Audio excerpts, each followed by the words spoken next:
Grab your popcorn as we recap this movie about J-Lo's love life. Slim is a waitress at a popular diner. She and her co-worker Ginny are both hard workers. A charming man, Robbie, comes in and flirts with Slim.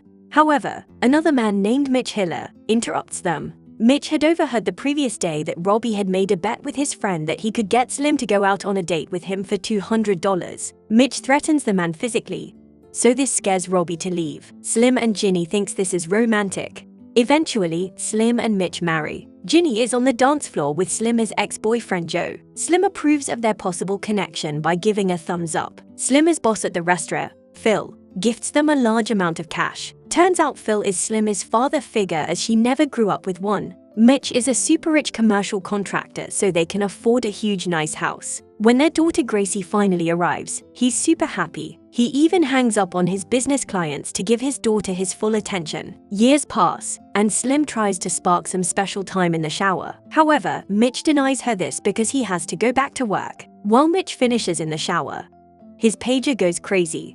So Slim decides to call the number back. She finds out that Mitch has been having an affair. Slim confronts her husband about this. Mitch apologizes profusely to his wife, and they hug. Unfortunately, years pass, and the same still goes on. Slim is pissed off she can still smell the woman's perfume on her husband. Mitch is tired of hiding it now, and says he's a man and has his needs. Slim isn't having any of it though. She screams and says she's not a doormat. So Mitch decides to slap her hard. Slim talks back again, so Mitch decides to punch her in the face. Mitch basically tells her he's the boss and is going out. Before he leaves, he kisses Slim and talks very sweetly to her. She's about to call Mitch's mother, but Mitch catches her. Mitch threatens her with violence if she ever leaves him. The next day, Slim visits Mitch's mother. Mrs. Hiller notices Slim's bruise on her face and hugs her. Afterwards, Mrs. Hiller wonders what Slim did or say to provoke Mitch. Slim is shocked by her question. Then, Slim tells Ginny everything. Slim says she's not the type of person to allow a man to do this to her. Ginny advises her to get the cops involved and run away. Slim doesn't like the idea of her daughter's father being put away in jail though. At dinner, Mitch is unhappy that Slim went to see his mother. Mitch says he's very determined and always gets what he wants. He can make it way worse for her. Gracie stares at her parents, wondering what the two are talking about. The next day, Slim goes to the police station to wonder what would happen if her hypothetical friend were to report her husband for domestic abuse. She finds out that the police wouldn't be much help because Mitch would be able to bail himself out, and they could only offer her a paper restraining order, nothing that would actually physically prevent Mitch from coming after her. That night, Slim prepares to leave her husband, Phil, Ginny, and another co-worker outside waiting for her. Slim quietly grabs Gracie, and as she's about to leave, Mitch comes out of the closet and pulls Slim by the hair. He starts kicking her on the floor. Eventually, the three outside hear the commotion. They break into the house to help Slim. Mitch threatens them with a gun and says he's within his rights to kill them because they broke into his house. Phil pleads with Mitch to allow them to take Slim and Gracie. However, Mitch threatens him and says no one is going to believe a low-life restaurant worker. Plus, he'll plant drugs in Slim's car so that he can win custody. Phil quickly grabs Gracie and tells her to wake up so that Gracie can see her dad pointing a gun at them. Mitch tries to hide the gun, but it's too late. The group is able to leave. In the car, Slim realizes that she may have some broken ribs. They decide to stay in a hotel because Mitch knows where her friends live.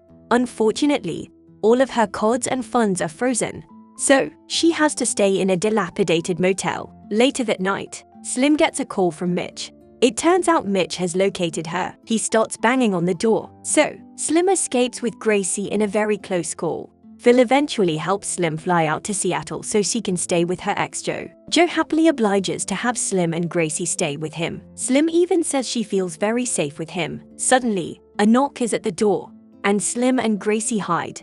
It's an FBI agent who is investigating Grace E's supposed kidnapping. 3 men come in to search the place. When Joe asks to see the warrant, they don't show it to him. Joe realizes that they are not actually FBI, so he starts to call the police, but they take the phone from him.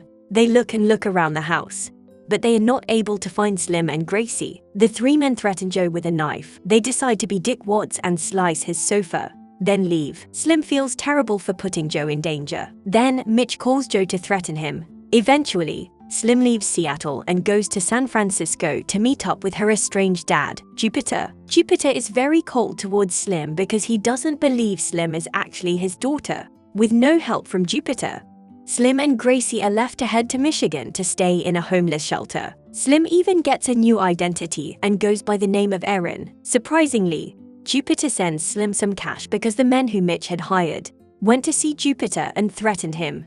Jupiter wasn't fond of the threat, so he might have sent the money just to spite Mitch, not really sure where his intentions lie. Eventually, Slim is able to have her own home, but she finds ways to make sure they are safe. She even tells her daughter to never call her Slim again. Gracie says she doesn't think her mom is all that slim anyway. Gracie even goes by the name Queen when she goes to school. Later, Slim drives 55 miles just to use a payphone to call Mitch's mom. In her innocence, Gracie still wants to talk to her dad. Mrs. Hiller tells Slim to help defuse the situation by calling Mitch. She even says Slim should know how it feels to live without a father. Because of this, Slim allows Gracie to talk to Mitch. However, he cusses over the phone, and Gracie is upset about it. Unbeknownst to Slim, Mitch has a friend at the police station. Remember Robbie from the beginning of the movie? They were running a scam before and Slim was supposed to be a victim of that scam. Instead, Mitch married her. Mitch threatens Robbie to help him find Slim. He's going to turn Robbie in for being a dirty cop if he doesn't help Mitch. Later, Joe visits Slim and Gracie.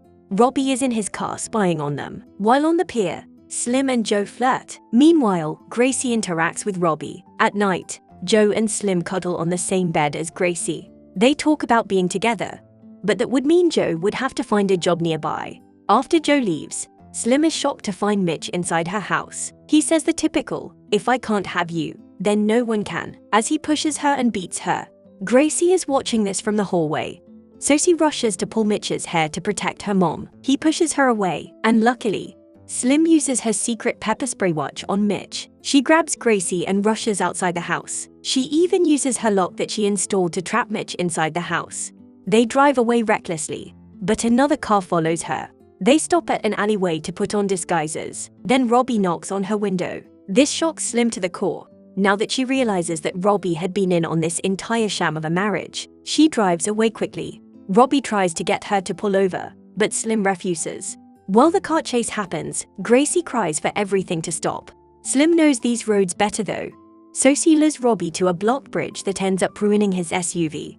While Slim's car remains intact, Slim goes to a barn, where her other getaway car that she prepared awaits her. She puts on a new wig, while Gracie is still traumatized by everything. Eventually, Slim goes to see a lawyer, Jim Toller, who tells Slim that it's too late. She should have reported Mitch's abusive behavior long before, so there's a record of it.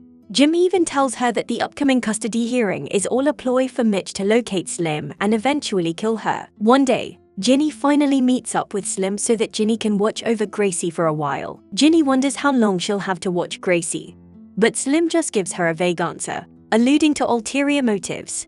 You see, she plans on learning some self-defense to fight off Mitch. There's the obligatory training montage. She even pokes out a lemon. Much later, she goes to see Jupiter to ask him to find a doppelganger for her. She plans to plant the body double in San Francisco for a devious plan. Then, Slim goes into a store with one of Mitch's employees following her. She gets her body double to lead him to the airport, while the real Slim Shady stays behind. At night, Slim picks a lock at Mitch's house. Mitch is with another woman, but he hears some commotion and gets up. Unbeknownst to him, Slim is in the ceiling watching over him. The next day, Slim finds out that Mitch is back to his old ways, sleeping with a woman behind his new girlfriend's back. When Mitch leaves, Slim prepares her plan by cutting electricity, hiding all the knives and guns. She even plants letters she sent to him about his abusive behaviors. She even uses a device to cut off all phone calls nearby. At night, when Mitch returns, he's surprised to see his lights are off, but his neighbors still have electricity. Slim reveals that she's in his home, and Mitch is shocked to realize his gun is not in its regular spot. His cell phone doesn't work either. Eventually, she reveals herself and does a fight stance. Mitch doesn't think it's fair for a man to fight a woman, so she hits him. She tells him he's such a coward, only hitting her when she wasn't expecting it. She goes for a couple more hits. He's had enough and hits her hard. However, she gets right back up. The two go against each other, with Slim dodging and hitting him. She says that this would all be classified as self-defense even though it's in his house. She had planted letters in his home to show that they were meeting today to talk about Gracie. After a few hits, Mitch is badly beaten and bleeding. She mocks him about being a true man. Eventually, Mitch gets her on a chokehold, but Slim uses her anti-chokehold training to get out. She pushes Mitch into a table and he's knocked unconscious. Before she can kill him, she stops herself. She calls Ginny and tells her that she isn't able to kill him. Suddenly, Mitch comes from behind and slaps her with a lamp. She pretends to be unconscious, but trips him, then eventually kicking him into a glass table, causing him to die. Afterwards, she throws away evidence in the water. Police get there and tell her she's one of the lucky ones who survived domestic abuse. At the airport, Gracie and Slim reunite. They are finally free to go wherever they want because Mitch is dead. In the credits, we see Joe, Slim, and Gracie enjoying their life together.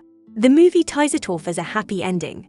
But sadly, more often than not, there's always a sad ending to these stories. Subscribe for more videos like this. Turn on notifications and leave a like. It really helps the channel.